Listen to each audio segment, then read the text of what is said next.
This conference will now be recorded. Call to order the meeting of the Town Commission on September 6, 2022 at 6 p.m. Thanks to those that are listening to our live audio feed. Just a reminder that those that wish to make public comments during the meeting are encouraged to attend in person in our chambers or send comments to the town clerk prior to the meeting. Town Clerk Avery, would you please call the roll? Commissioner Pugh, Here. Vice Mayor DeHassen, Present. Mayor Susan Hobart, Here. Commissioner Cox, Here. Commissioner Eastchiller, Here. Well done. That's pretty good. Okay, please rise and join us for the pledge. Pledge allegiance to the flag of the United States of America and to the republic for which it stands, one nation, under God, indivisible, with liberty and justice for all. All right. Are there any additions, deletions, or modifications to the agenda? Yes, Mayor, we would like to add item 13A to discuss the town hall generator. Okay. And Madam Mayor, I would like to ask that item number 11 on the consent agenda be pulled. I don't think it's ready for approval for many reasons that were discussed in the staff meeting. And I'd also like to add item number 21 to allow the town manager to bring us up to date on all the expenditures thus far on Crown Colony and any remaining costs, since we're approving some further expenditures under the consent agenda number 5. All right, I'll entertain a motion on the approval of the agenda as amended. So moved with the amendment. Do we really want to get into Crown Colony now when Crown Colony is not represented? I thought you said they were represented. No. And this is a discussion for commission. It's not about anything. It's about what the town has spent thus far. I Right, just want an update. okay, but we're discussing an approval of something. No, we're not. Consent agenda, you don't discuss. Okay, you're leaving that up, okay. All right. Kelly? You have a second? Everybody in favor, say aye. Aye. Aye. Aye. Anyone opposed? Okay then. Town Manager Stevens, would you please advise us on new employee introductions? Yes, thank you. I would like to introduce our new town clerk, Kelly Avery, to the public. Kelly comes to us with 19 years of municipal government experience, most recently working with the Village of Wellington as their assistant clerk. She has worked for both small and large municipalities and has a wealth of knowledge in public records management and customer service. She currently holds a bachelor's degree in criminal justice and is working toward her master's in public administration, as well as her certified municipal clerk designation. Please join me in welcoming Kelly to Ocean Ridge. Welcome. And I also would like to introduce our new interim town manager, Lynn Ladner. Lynn comes to us with 16 years of municipal government experience, serving in several roles, and most recently serving the city of Pahokee as their contracted interim finance and HR director. She holds a master's in public administration and is a ICMA certified credentialed manager. Lynn began her training on September 1st here in Ocean Ridge and will begin serving as interim town manager on September 12th. Please join me in welcoming Lynn. Welcome, welcome. All right, Town Clerk Avery, would you please read the announcements? Sure. Please join us for refreshments after the meeting as we bid farewell to town manager Tracy Stevens. The meeting schedule for the next month is as follows. The regular town commission meeting will be Monday, October 3rd at 6 p.m. Planning and zoning commission meeting Monday, September 19th at 8 a.m. Board of Adjustment meeting Wednesday, September 21st at 9 a.m. And code enforcement special magistrate hearings Tuesday, October 4th at 10 a.m. All meetings are held in the commission chambers at Town Hall. Please join us on Monday, October 3rd at 5 p.m. in the commission chambers for a presentation by our building official on navigating the permit process. Refurbishment of the Porter Street Beach crossover was originally scheduled for September 12th, but due to contractor scheduling conflicts, the project has been delayed until October 3rd. The crossover will be closed for approximately 8 weeks while the work is being completed. The annual municipal election will be held on March 14th, 2023. There are 2 town commission seats open for a 3-year term. Candidate filing dates run from November 7th, 2022 at noon through November 18th, 2022 at noon in the town clerk's office. Town hall will be closed on Monday, October 10th in observance of Columbus Day. And residents who wish to sign up to receive important town notifications and news throughout the Civic Ready should sign up on the town's website or call Town Hall for assistance. Perfect. I'll now open the floor for public comment on any item that is not listed on the agenda. Mr. Brown? Well, actually, this was on the agenda, on the consent agenda. Now you're going to talk about it some other way. I didn't hear too well because I've been flying up and down in airlines and it bust my eardrums open. But the Crown Colony crosswalk is, and the town contributed tax dollars to that effort, right? Because you're paying for it. I'm not trying to make the politicians unhappy because I know that condos and co-ops are votes and you like to make those people happy. And you've done that. And it's a safety issue. Jeff Pugh was one of the first people in the town that pushed for crosswalks. And when I got on the commission, we did the signs in the middle of the road. So we did work together on that and we have them all over, which is a good thing. So I'm not talking about the safety of the crosswalk. What I'm referring to, and I know that this has come up before with some of the residents who live on Fayette, who are probably not here. But once, They're the, I wasn't recruited to talk for them, but it does come up. As you know, Fayette is a public roadway once they cross over, but it dead ends into a wall, and the 10-foot walk is private, according to the plat from 1952. It belongs to the property owners in that Tropical Park Addition number 1. It's got a plat, recorded in the county as private, belongs to the property owners. The issue is going to be, they asked for a gate and someone told them no, but we have a gate at the end of Adams for the same issue. People who live on the other side of A1A have access. So they came to an agreement to share the code on both sides. So that's where it's going to come to, because the problem is going to be once it's discovered as a public walkway, you're going to get not only the people from Crown Colony, but you're going to get them from the bridge, because everybody's been complaining about the people coming over the bridge. They're going to discover that that's an access to the beach and to Old Ocean. And they should have a gate that can share the code, come to an agreement and share the code with the condo. But they should have a gate. They own it. You don't own it. Thank you. Thank you, Mr. Brown. All right, come on, guys. Why is it so loud? Pardon me? Because it's The terrible. microphone is so loud. Okay, any other public comment on non-agenda items? We did receive one. Oh, Email. all right. Kelly, would you like to read one into the record, please, by email? Town of Ocean Ridge Commissioners and Town Manager Stevens, the residents of Crown Colony Club would again like to thank you all for the work involved in completing the crosswalk project. We especially want to thank Tracy Stevens for all her efforts on this project. She will be sorely missed as she begins a new journey with another community.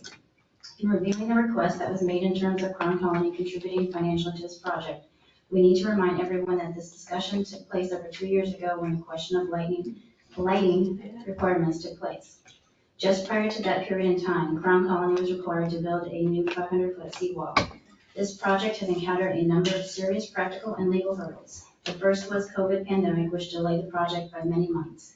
In addition, there were constant supply chain problems with key materials and a contractor who was nearing bankruptcy.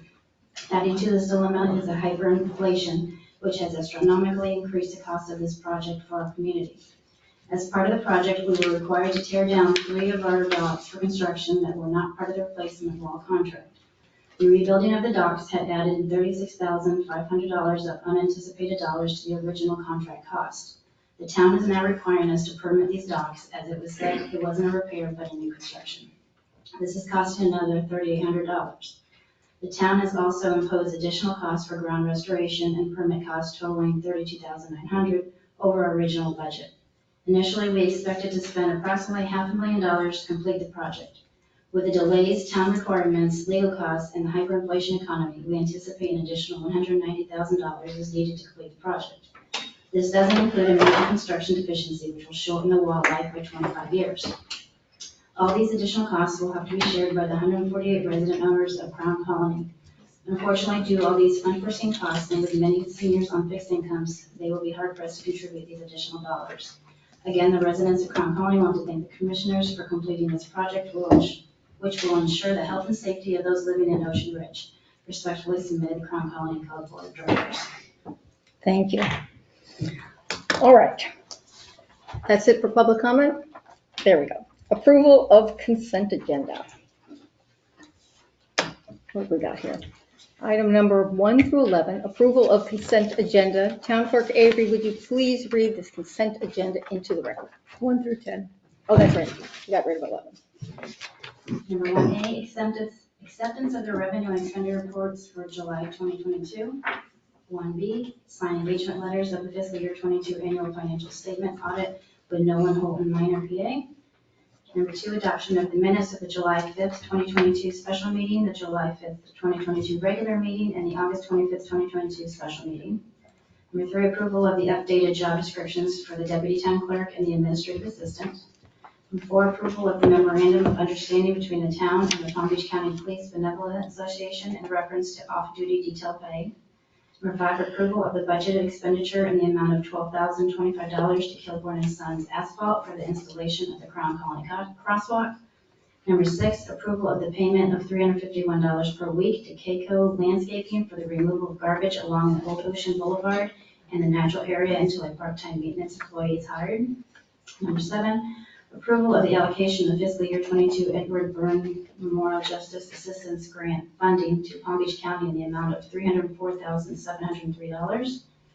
Approval of the payment in the amount of $25,754.45 to MCCI for Laserfish Records Management Software. Number 9, approval of the general liability and workers' comp insurance renewals with PGIT for fiscal year 23. And number 10, approval of the mileage reimbursement to Daniel Clayman of the Senior Advisory Program in reference to the town manager search. All right. I'll entertain a motion on approving the consent agenda. So moved with Do we the call that change. amendment as amended because we took one off? As amended? As- Second. Everybody in favor say aye. Aye. Anyone opposed? Motion carries. All right, number 12, presentation of the tentative budget and proposed millage rate for fiscal year 2022-23. Town Manager Stephen, would you advise us on this? Yes, it will be a very short and sweet presentation. I presented to you the tentative budget for the fiscal year 2023 in your meeting packages and placed it on the website for public viewing. The overall projected budget expenditures of $10,087,221 are calculated at a mill rate of 5.50, which is the same mill rate as last year, assuming a 97.5% collection rate for ad valorem taxes and utilization of reserves in the amount of $35,590 to balance the budget. Changes in the budget since the last version.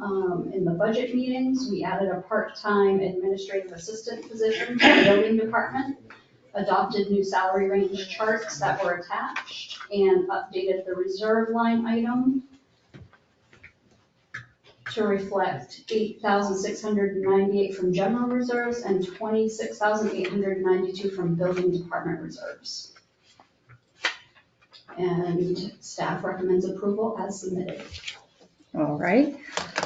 Let's see what we have here. Okay, the Town of Ocean Ridge computed millage rate is higher than the rolled back rate of 4.7698 by 15.31%.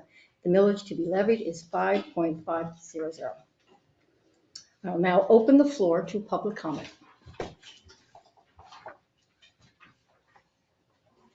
I have one in the email. Oh, yes. All right. To town commissioners, please reconsider your millage rate. After reading the trim notice, bring us back to the 5.35 rate that was for many past years.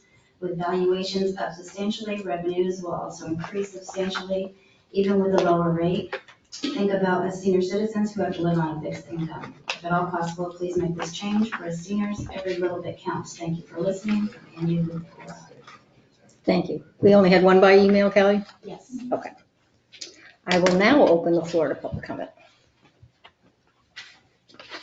All right, then, public comment is now closed. Let's go for the commissioners. Jeff, do you have any input here? No, it's a great budget. We've worked on it. We've paid a lot of stuff. There's a lot of items in there. I hit my button. Yep.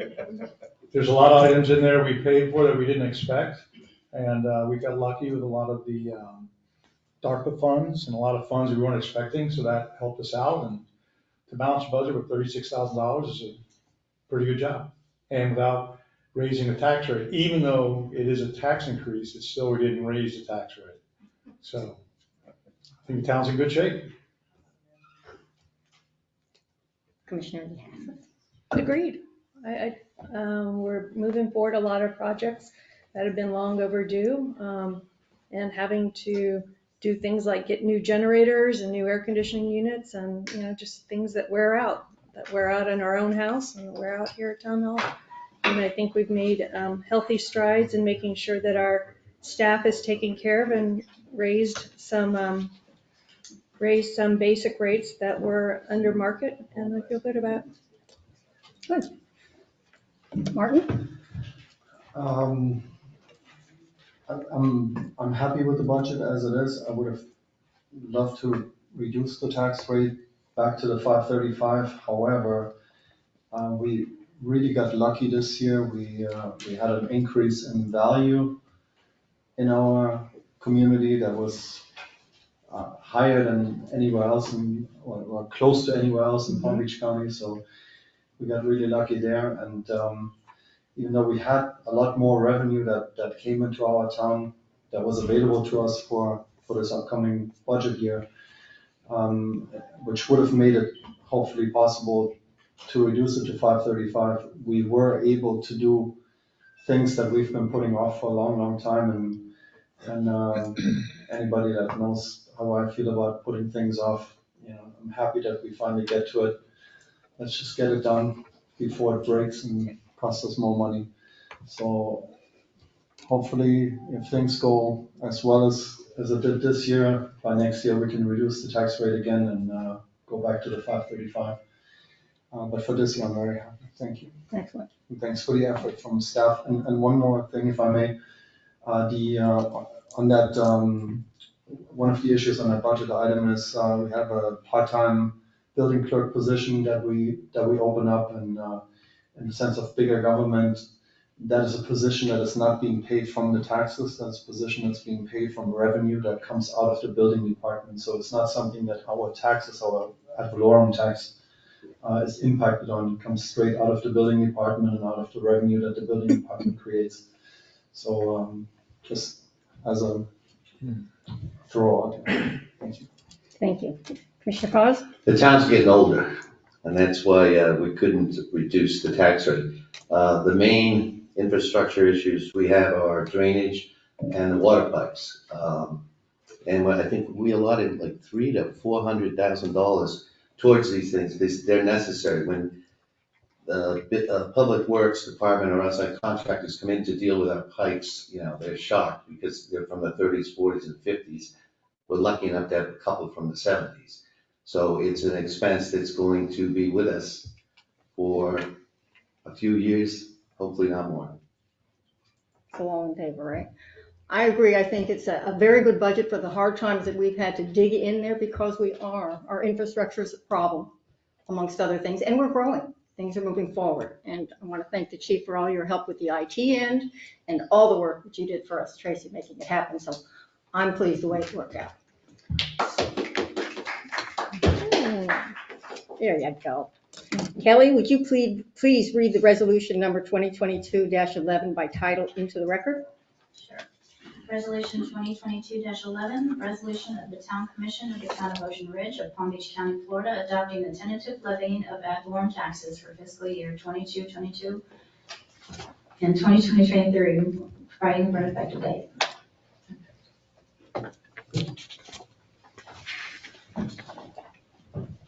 All right then, I'll entertain a motion on the adoption of resolution number 2022-11 at, So moved. Second. all right, everybody in favor say aye. Aye. Aye, anybody opposed? Mayor, for the record, that was adopted What at time? 6:20 PM. 6:20 PM. Okay, perfect. All right, Kelly, would you please read resolution number 2022-12 by title into the record? Resolution 2022-12, resolution of the Town Commission of the Town of Ocean Ridge of Palm Beach County, Florida, adopting the tentative budget for fiscal year 2022-2023, providing for an effective date. All right, I'll entertain a motion on the adoption of resolution number 2022-12. So moved. Second. Everybody in favor say aye. Aye. Anyone opposed? No? What time is that, Tracy? And for the record, that was approved at 6:21 PM. Thank you very much. I'll make the announcement that the second final hearing on the fiscal year 2022-2023 budget will be held at 6 PM on Tuesday, September 19th, 2022. All right.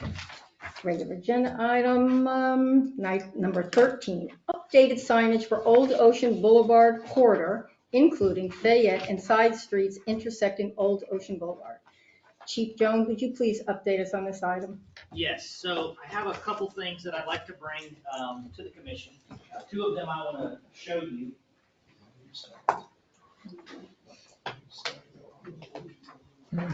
So as everyone is aware, we currently have wooden signs throughout the town that create somewhat of a unique character. This is of course an old one because they're too valuable to take down a good one.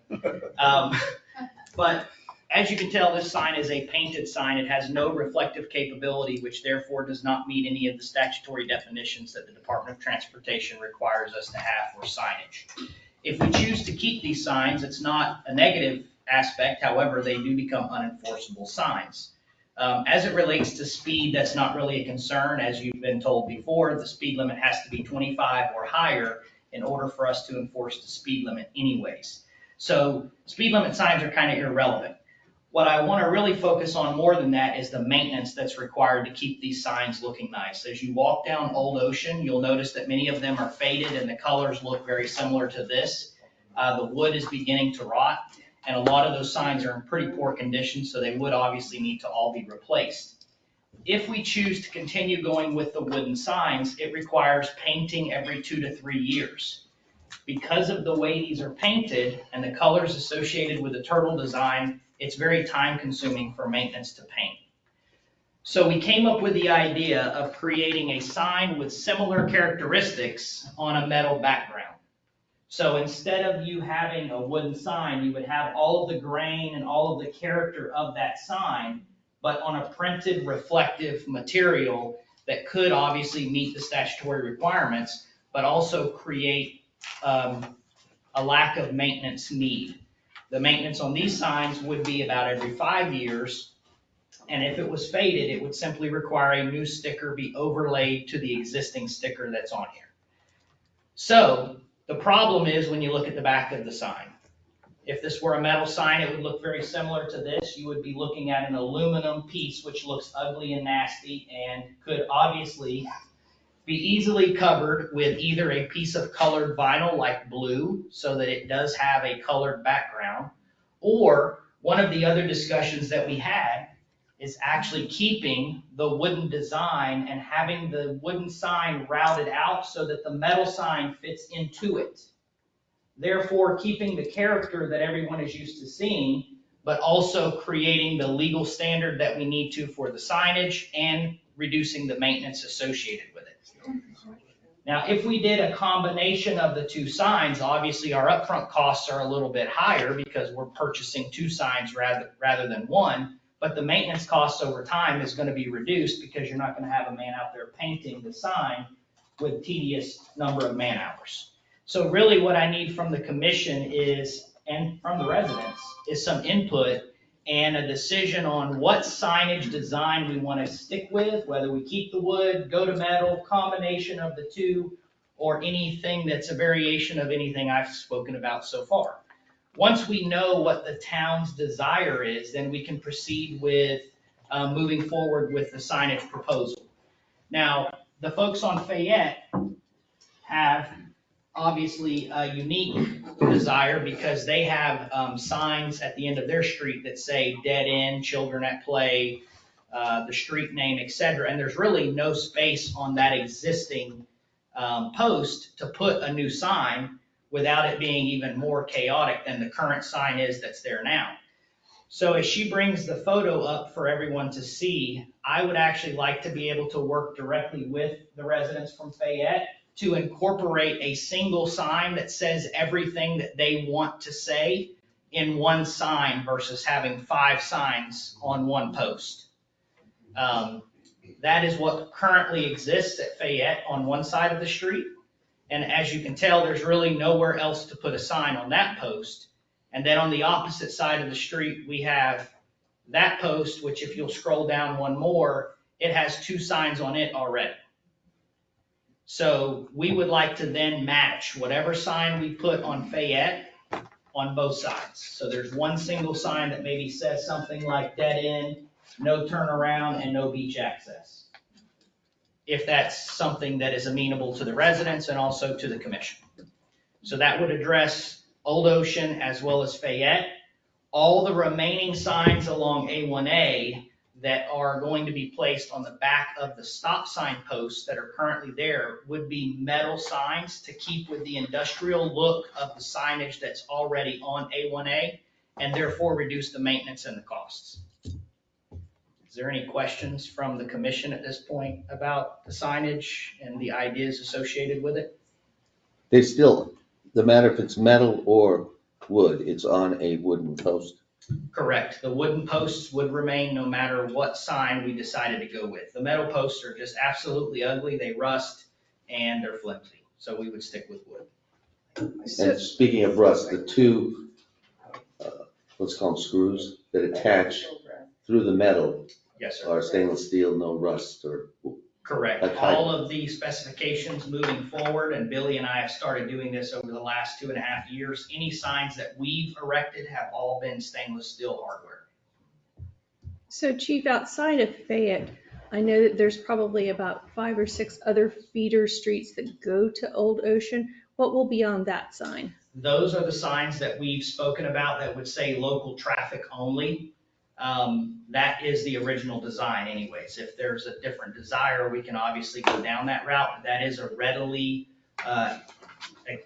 purchasable sign that you can get fairly inexpensive, and it's already on aluminum. So it would reduce obviously the cost and the build time.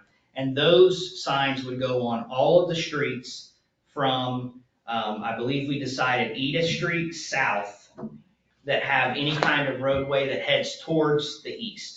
So even if it doesn't go all the way to the beach, if it's a road that goes towards the east, Hersey, Sailfish, all of those would have a sign like that put on the end of the street as well. On the back side of Of the the stop, stop of the sign. existing stop sign. Correct. Right, the interior stop sign. All right. I think we should break this in half. You want to work with Fayette, and I assume Fayette wants to work with you, right? I believe Well, so. we're going to have that talk. Right, okay. So what are you looking for, a kind of direction now, or? So just really, I pick just up- need a decision on whether you want to stick with the metal, stick with the wood, move to the metal, or use a combination of the 2 for the Old Ocean signage. And I'm sure that that's something, well, obviously not speaking for you, but maybe the residents may want to weigh in on before we made a decision. Right. So I'll open a public comment and we'll see where we go from there. Thank you, Thank you. Chief. All right, I'll now open the floor for public comment. Charles? Don't take up too much time. I'm old. I got a time. Charles Kittler, 35 Hersey Drive. I'd just like to say a couple things, Chief. If we get a good hurricane, if those signs aren't bolted down real good, they'll be in my yard. So it needs to be the stainless, like Steve said, the mounting hardware. The only thing with the signs, folks, and we've got signs all over there now, people walk right by them as they're taking their dog to the beach or on private property. I really think what you're looking at is, these people probably need a gate there, because that's the only way you can slow them down. and they'll still try and open your gate or go around your gate, so we're loading up with a lot of signs, and I get people that park all the time, well, you know, hey, there's no parking here. They still do it, so the gates and enforcement and education. Thank you. Thank you. Do we have any other public comment? Mr. Brown? Well, of course. Terry Brown, Harvard Drive South. And I do appreciate that the stainless steel fasteners were discussed. And I would be happy to contribute to the stainless steel fastener pool if you need money. Instead of putting galvanized fasteners that have the rust drip down the sign. I mean, that's terrible looking, no matter how much money you're gonna spend. The other thing is, speaking of rust, you need to have a more substantial rust-proof bike rack at Beachway. I mean, that thing is completely fell apart and was falling apart for months. And you need to find a way to put in another couple of bike racks somewhere. Because we do have bikes parked everywhere that shouldn't be parked, bolted to the post of the signs. So I don't know how you do that because there's not much right of way along there. But someone need to look at that. And please do not take the sign away that says, no bikes beyond this point. I'm looking for enforcement on that. I saw a guy right up there the other day, and I resisted saying anything.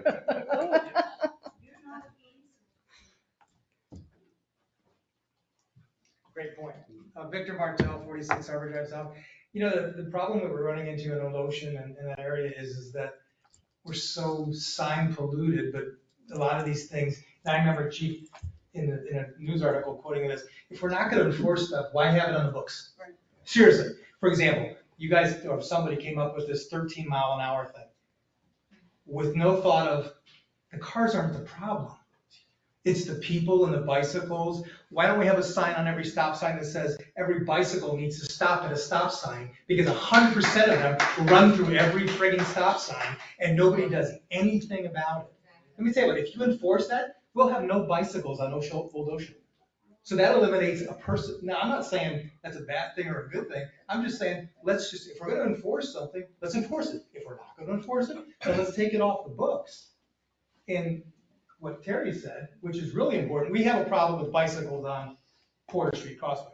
And we're getting ready to do a major project there, and God bless you for doing that. Thank you for doing that. But you know what? That's where we need a gate. Here's what happens. These bicycles ride right up on their helmets, right through the thing. And I'm not talking about locking gate. I'm not talking about something, just a little deterrent so they don't have to get off their bicycle and open the gate. Okay? Because I'm gonna tell you a little story. I was up there about 3 weeks ago talking to somebody that was sitting there with their bike, and I go, did you see the sign? And he goes, that's not enforceable. And I said, well, I'll be glad to have somebody call you and let you know. And he says, well, we'll leave, but it's not enforceable. See, my point in all these things is the 13 miles an hour, what you were talking about with the 20-mile-an-hour things. We're creating these things that are not enforceable, so then why spend the money or why bother on those things? Where let's first spend the money on what's enforceable. Do bicycles have to stop at stop signs? 100% they have to stop at stop signs. But we don't have any signs. You know, golf carts are considered cars. Have to sign, there's a stop sign. Yes, and if I were Martin, if I were to sit there for one day, and Chief can tell you this, film everybody. I know. 100% of them go through everything like it's a bike trail.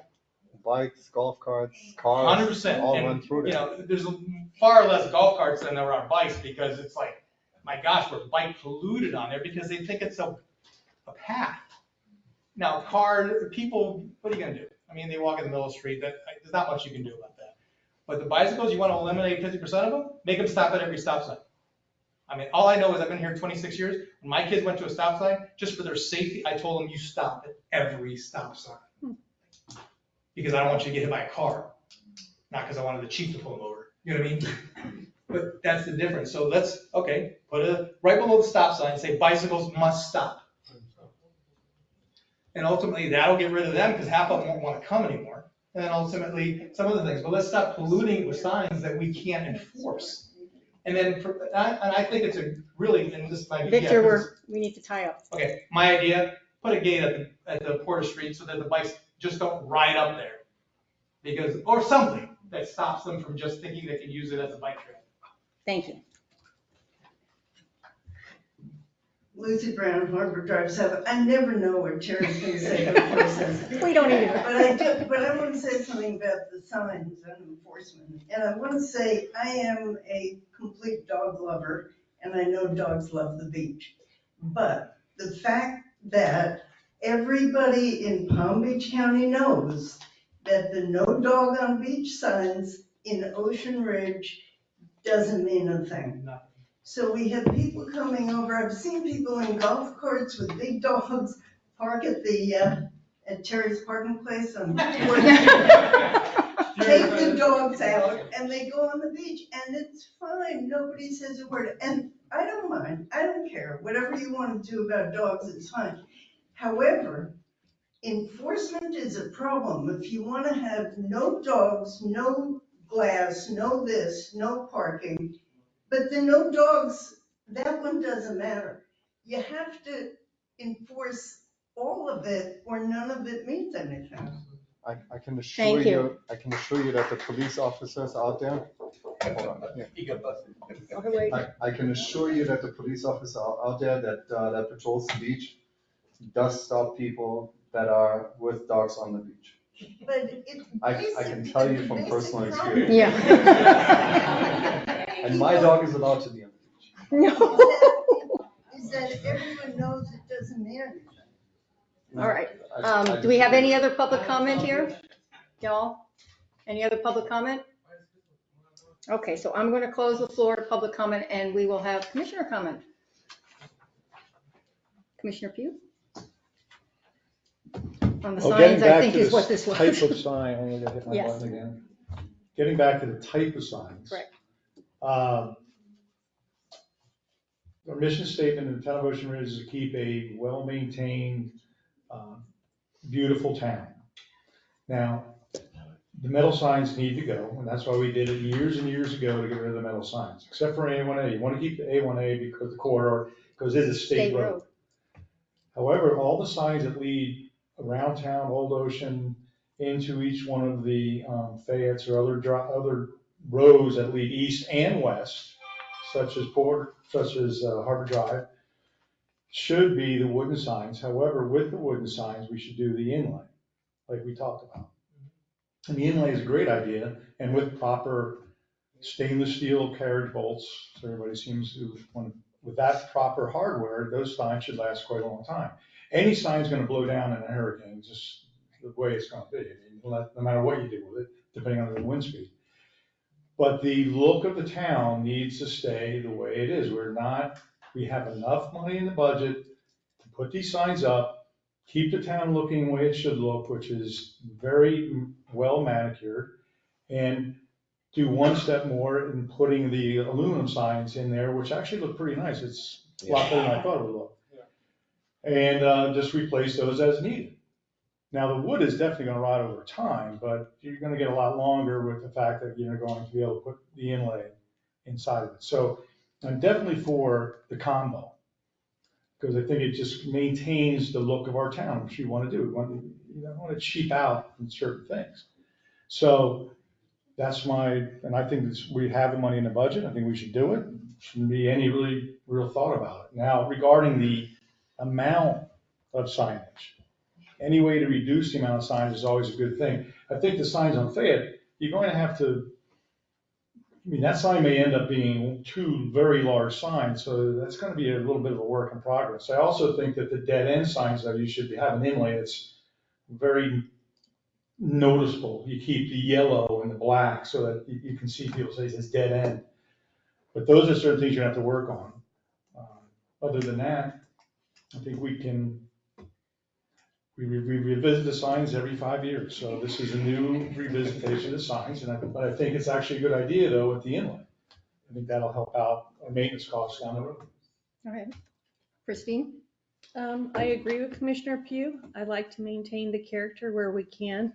Unfortunately, we have a lot of Florida state statutes that keep thumping on our head and trying to change that. So I'd like to see the combination of the signs, and I have full faith that Chief and Fayette will be able to work out what they have on their unique street. And that's it. Excellent. Martin? Combination's probably the best idea that I've heard so far.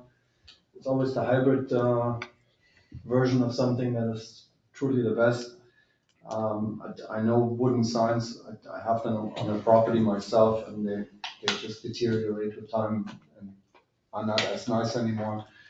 This idea is fantastic. It's maintenance, low maintenance, and down the road, if we decide that we're gonna go to the 13 miles an hour and enforce it, we can change them fairly quickly and, maintain it, so it's perfect. Okay, Steve? How much does it cost to re-sticker a sign, so to speak?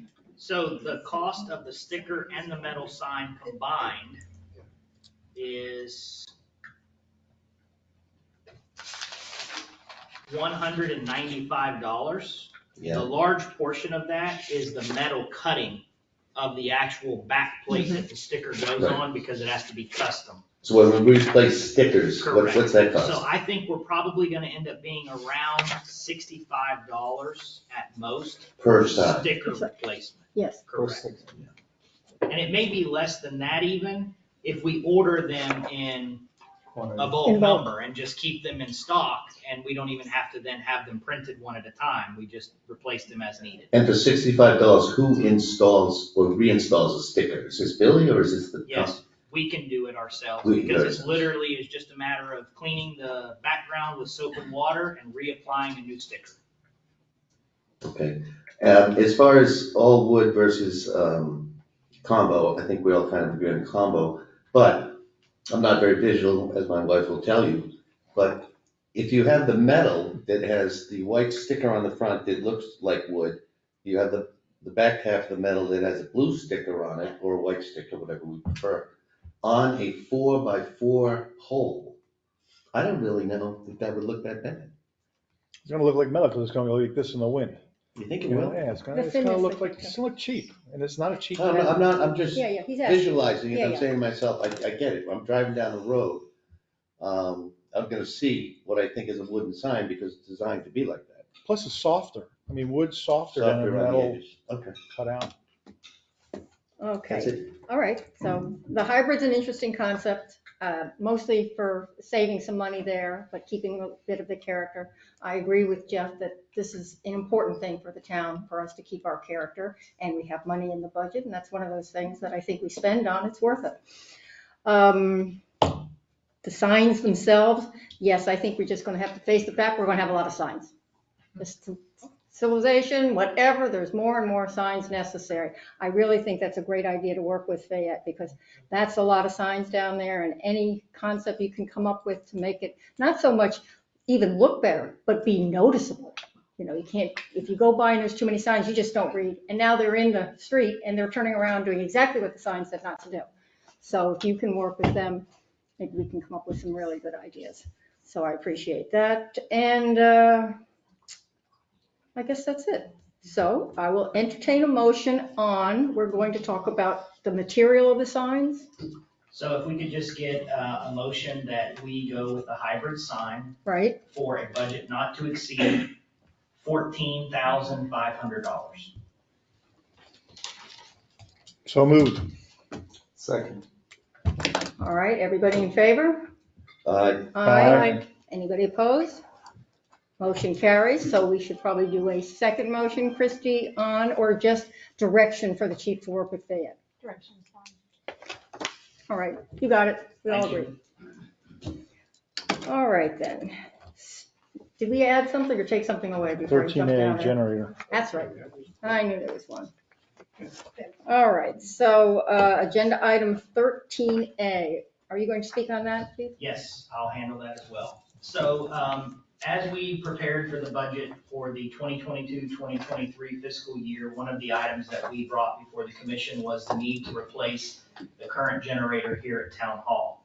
Just a short history lesson on the town hall generator. It was originally designed to be the generator that powered the pump stations on Tropical.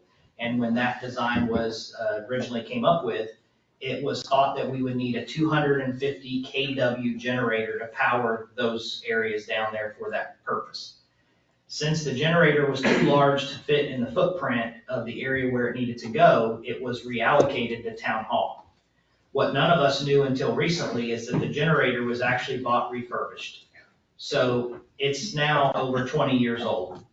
And we've been having a lot of maintenance issues with the generator, and we're now to the point we cannot even get parts for it. We are actually having to take parts out of it and send the parts out to be rebuilt. So when the part is out for rebuild, we have no generator for a period of 10 days, which is creating obviously a problem with 911 and the ability to keep that center up and running during a power loss.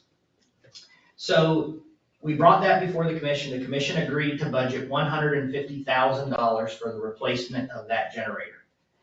We had our electricians that we currently use for all town business come in and evaluate the loads at peak part of the day and determined that we did not need the 250 kW generator. We knew that going into it, but we didn't know exactly what size we would need. So between those load tests and the engineered drawings that existed for the building when it was built, we were able to determine that the generator that we needed was a 125 kW generator, half the size of what we currently have. So we were able to get some negotiations done and get a price back at $98,000. So we're about $52,000 less than what was budgeted. We would like to go ahead and proceed with the order of that generator because we want to lock in the price and also start the build time, which can be up to 12 weeks.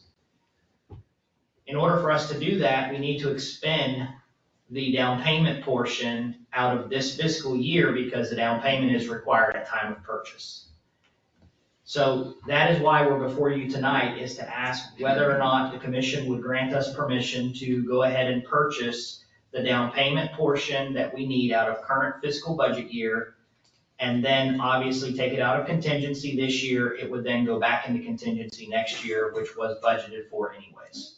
So it's just really, what I call magic with the money.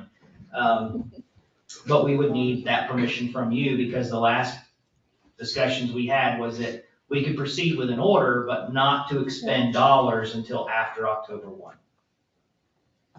So what would you like, Chrissy? Do we need a consensus to make this move? I would do it by motion. Yeah. Okay, so then we'll have a discussion, which means I'll open it for public comment. All right. And I'll open it. how much is the expenditure for the down payment? So in order to get the purchase started, we actually have to pay 70% upfront. Right, that's what you Because said. it is a Yeah, large yeah. budget item and the company we use They gotta is make not it. a huge company. So. All right. Charles, This is on the generator. on the generator, please. Charles Gittler, 35 Hershey Drive. Is that, who's the manufacturer of the generator? In my previous life, I had some experience with 100 kWs. Hold on just one second. We looked at so many different ones. The manufacturer is actually out of Broward County, which is one of the reasons why we wanted to go with them, is because they were close and therefore the warranty was easily accessible. It appears to be a Generac industrial diesel driven engine. Okay, what's the size of the fuel tank that they're supplying for? They don't provide fuel. We actually have in-ground fuel here, so that's what we connect to. What size of fuel tank do you have here? We have a 1,000-gallon diesel tank in the ground, and then we have a 150-gallon above ground that's a sub-tank. Yep. Who's treating that fuel while it sits? We get it scrubbed annually with a company out of Broward. Okay, that sounds pretty good. The only thing is, so you can rebuild those motors. There's probably wet sleeve that they are. So, well, it's getting technical, but yeah, it just needs to be run more often will help. The more you run those big generators like that, the better. And I mean hours and hours of running. And Just load. not- Yeah, and throw a load on it. And that's the bigger issue that we have, is that our load, because we're only drawing such a small amount of load at town hall, we never actually get that generator to run at 50% capacity, so it builds up carbon and all those things internally. There's probably got to be a way to stimulate a load pull on that that either get an electrical engineer or somebody who's worked with a lot of generators and that will pull it down. And if it's 125 kilowatt, there should be an overload too. You can go on a lot of those, and it'll probably go up to like 175. I mean, the generator unit itself, not the motor, but the generator unit itself will probably never break down. It's the motor from sitting because it's lubricated with oil, with fuel. The injectors gum up. Yes, sir. It's a big mess if you don't rush. The quote does also include the backup generator and requirements for the transition time as well, so we can keep dispatch running 24/7 during the transition of removing the old generator and installing the new. That's all included in the proposal as well. Okay. You're trickle charging the batteries on that so that they don't go. Yes, sir. Yeah. Okay. Thank you. Thank you. Thank you. I just have a quick question about what's going to happen to the old one. You're going to donate it to someone that could use it? No, so. I mean, it must be a school or a property or something that it could be rebuilt, no? No, sir, I have an addiction to selling items. So, But it's surplus town. we will auction the generator via a government auction site, and the buyer will be required to actually show up upon the same time that it's being removed. So it will literally get lifted off the ground and put on their trailer, and then it will be gone. So we will get best price at auction for the generator in operational condition, and they can inspect it if they want. But what we find is that most people do not do an inspection. So we normally are very successful at selling items like that for a much better rate than what we used to do and just kind of sit them out in the back parking lot, and then we had to pay to get them disposed of. Right. So I don't know what kind of money it will generate, but we will generate something from it as well. All right. Any other public comment? All right. Close the floor to public comment. Let's see what the commissioners have to say. Jeff? You're saving almost $100,000. Yeah. I mean, that's quite a nice little tidy sum. Mm-hmm. 135, that's all that we need here? Yes, sir. So apparently, originally, the building was designed for a 150, but that was 18 years ago, and the efficiency of the generators has now improved, which means the rating has gone down from my understanding with the electrical, folks that were here. And like Mr. Kittler said, the ability for that generator to actually overload is like 40% above what it's rated at. So it can actually go up to like 165. Yeah.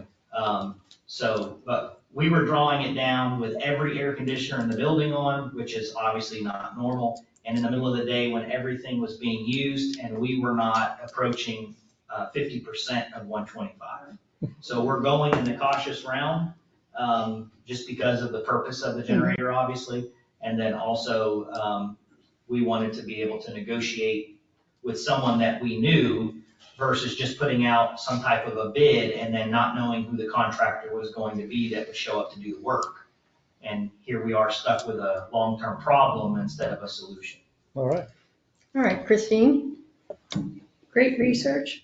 I think it's a no-brainer. It's the easiest outside the budget decision we're going to make tonight, and just thank you for all your hard work. Martin? Couldn't have said it better. I just have one question. How long does 1,000 gallons last for? So currently on the 250 kW, we can run that generator for about 14 days. Excellent. With no issues. With a 125, which is drawing obviously less fuel and more fuel efficient now, we'll be way beyond that even. So. Good. Thanks. All right, I think it's doable. I think it's a necessity to get it done right away. So thank you very much for moving forward on that. Thrilled to save the money. Moving around to just do the deposit, I think is not a big deal. So I'm all for it. I think we're all in the same boat. Did somebody want to make a nice little motion there it's basically about moving the money, correct? It's about doing a budget amendment Right. to expend the funds in this year. So moved. Second. Everybody in favor say aye. Aye. Anybody opposed? Motion carries. All right then. Happy generator. Oh, planning and zoning report. I saw Chair Marr sneak in the back door. Come on down, Mark.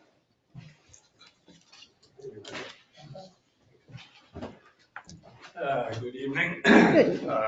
For the record, Mark Marsh, Chair of the Planning and Zoning Commission. It was a very brief meeting.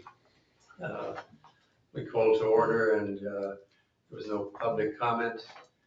We had a couple of, just one item on our agenda, which was the remodeling of 5502 Old Ocean Boulevard. 5512. 5512, that's what I put on my glasses.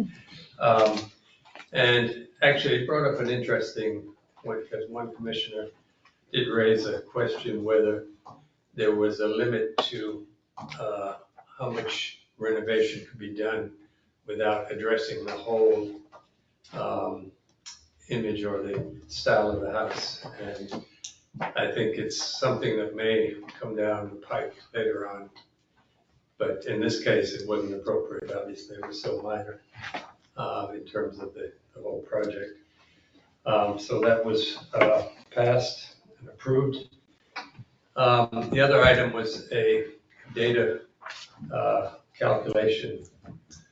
And one of the commissioners had some concerns that there was inconsistency, not currently, or not necessarily currently, but in the past as to how creative people, including myself, an architect, we draw, we don't count. So how some of the figures and percentages were arrived at.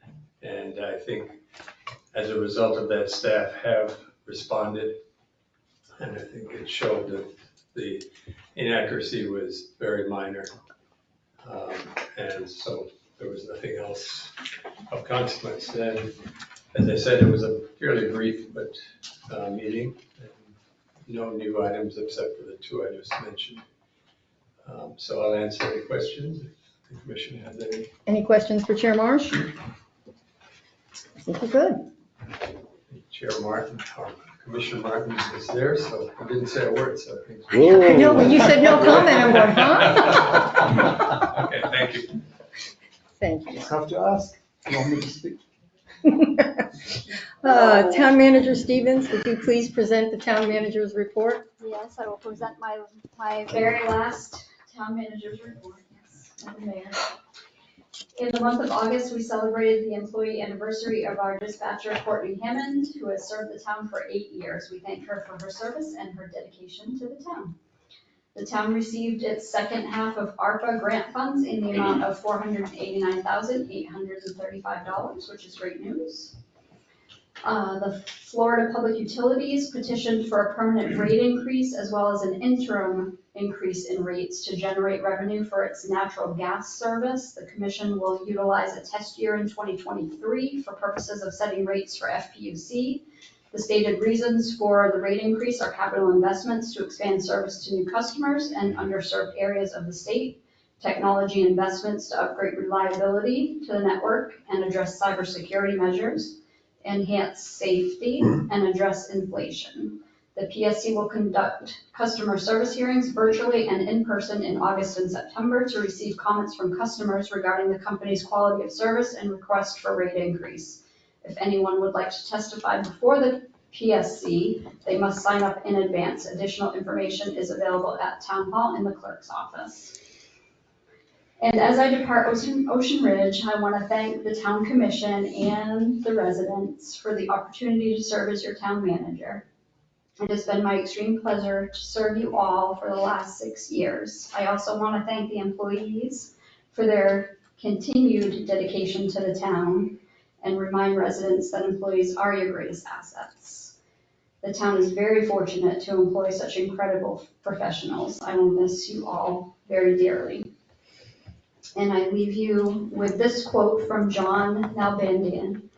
Governing is not about finding right answers. It is more accurately described as forging alliances and compromises among advocates of different, oftentimes conflicting values with the goal of getting things done and building and maintaining a sense of community. And I wish you all the very best in this wonderful community for the future.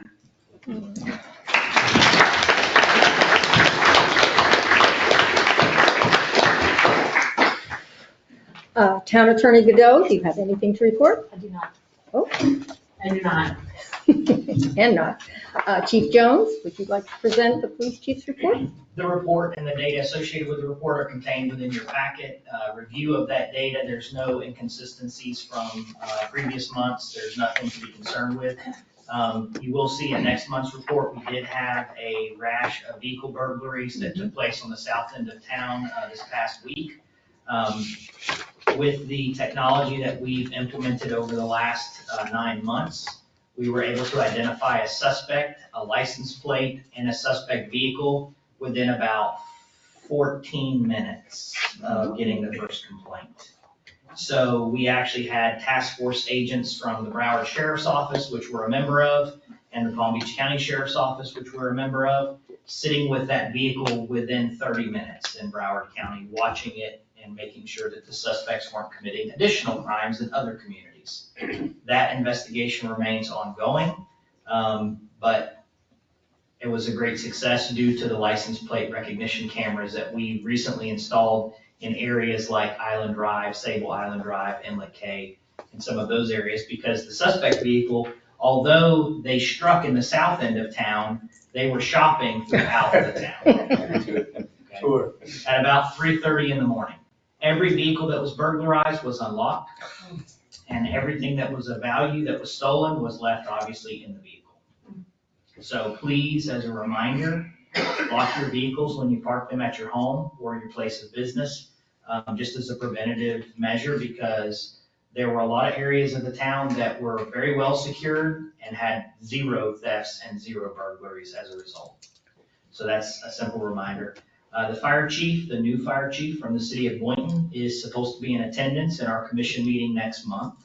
So we'll be able to meet him and ask any questions that we have of him regarding fire rescue concerns, reports, plans for expansions, any of those kind of things that you may want to ask about. So formulate any questions you may want to ask. As far as the fire rescue report goes this month, we did have a couple times that were in excess of 10 minutes. However, they were non-emergency type responses. Therefore, there's really no concern on my part. If you have any other questions, I'll be more than happy to answer them for you. And if not, thank you for the opportunity to report. Any questions for Chief? All good. Agenda item 18, the town engineer report was included on our meeting package. Are there any questions or comments from the commission? Nada. Agenda item 19, building official guide. Do you have anything to report? Thank you, Madam Mayor. Good evening, everyone. So nothing significant, no significant change. Don't think our report was in the general package, but I do believe the commissioners have access to that. If there's any other questions, any concerns you may have, willing to answer that. Thank you. Thank you very much. Okay, so I'm going to just say a couple words. I know. Here you go. Okay, I just have to say, it has been an enormous pleasure to have worked with Tracy. I might need that Kleenex. She has proved herself to be a true professional at every turn. She's always made herself available equally to commissioners, staff, and residents. I'm always impressed by her constant search for solutions that benefit the town. But personally, what impressed me most was your honesty, integrity, and top-of-the-line character. Also, her outstanding investment in Ocean Ridge. You want to know where she was Saturdays and Sundays? Usually here. The time and effort she devoted was exemplary. It will not be easy to replace her. She is a true portrait of dedication, ethics, and supportive leadership. But I know we all wish her the very best in her new endeavor.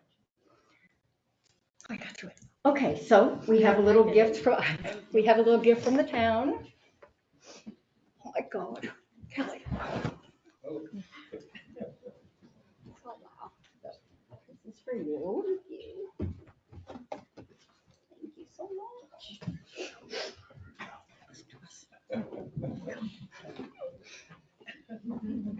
Steuben glass. It's heavy. Right, and we have it inscribed. Oh, wow. Inscribed. So you can look at it every day and think about us. Maybe, maybe not. Okay, so then I think we're there. I will call the meeting. What? One more. Christine. We added. Oh, that's right, I'm sorry, we added.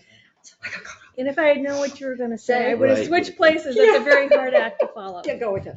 So, because Crown Colony came up twice today, both on the consent agenda and also in public comment, I would just like to take this opportunity to ask the town manager to please provide us with a public update on all the expenditures thus far and any outstanding monies that may become due. Okay, so we had originally budgeted $10,000 in FY '21 for the installation of the crosswalk, and then in FY '22, we added to the budget $10,000 for the lighting component. So that's $20,000 that was budgeted, and to date, we have expended around $36,000 for the crosswalk. We have not received any invoice from FPNL at this time. We don't know if we're getting one yet. So currently, we're over budget by $16,000. We did ask Crown Colony to contribute $10,000, and that revenue was included in the FY '22 budget. So that would have offset it a little bit. And have those monies been paid? Has the donation been received? Correct. No, it has not currently been received. And our budget technically ends at the end of September, correct? Yes. Okay, have they been requested to make good on their pledge? Yes, I did make a request, and as you heard from the public comment, they are asking to not have to do that donation because they had some unexpected expenditures with their seawall this year. Wait a minute, what? Wait, actually, Are you telling me we're not, you say we're gonna give money to the town to do this, and now all of a sudden no, because we have other. see, that's why I suggested this would be held till November when the representatives from Crown Colony are actually here. That's not exactly the last conversation I've had with Crown Colony. They, some of them realize they have a 10,000 obligation, some don't, and they are working out a methodology to pay the money. All right, so they're still on. What the problem here is an October 1 deadline. Right. That's the problem. Yeah. So I would say wait till Crown Colony gets here. They'll be more than happy to settle this issue. So the only thing, Okay. the only thing out of this basically is that we're 10,000 short on our budget right now for a reimbursement, donation, whatever you want to call it. We included that in the budget. It's not received yet, but it will Correct, be received. exactly. Hopefully. So that comes out of Precisely. contingency, yeah? How does that work? Right, the contingency fund. 10,000 will be paid out of there. We'll take and see what comes up when everybody comes back. Maybe we'll have a nice little ending here. I think we can do that. We know where they live. Exactly. And I appreciate that update, Commissioner Cos, because it was my understanding that they were asking for total forgiveness of the money. They have not had a proper board meeting on this issue. In the air. Correct. In the That's air. correct. Because they're not in town at the moment. Right. All good? Thank you. Okay. You're welcome. Now I can, I have call- something real oh, quick. Pardon me. I'm sorry. I'm Eric with Ward. Public comment? What is this? I was told to come down here for a second, we have a permit that has expired, and and it's a second permit. Tracy had told me I had to come to the meeting today That doesn't sound right. I think you might have gotten that wrong. for an easement agreement, the easement agreement on 6011 North Ocean. You want to make public comment? I don't know, I'm trying to get my permit. Okay, so I think what you probably would want to do is come back tomorrow and, email our building department and have, this is a gentleman to speak to, but not at the commission meeting. Okay, I was just told to That's come fine. here for it, so I apologize. Yeah, that's okay. Okay. I'm glad you enjoyed it. Yeah. Stay for the party. There's snacks afterwards. Yeah. Okay. Now, all good? Okay, I call the meeting adjourned at, what do we say, 7:11. Oh, 7:11. Bam, bam, bam.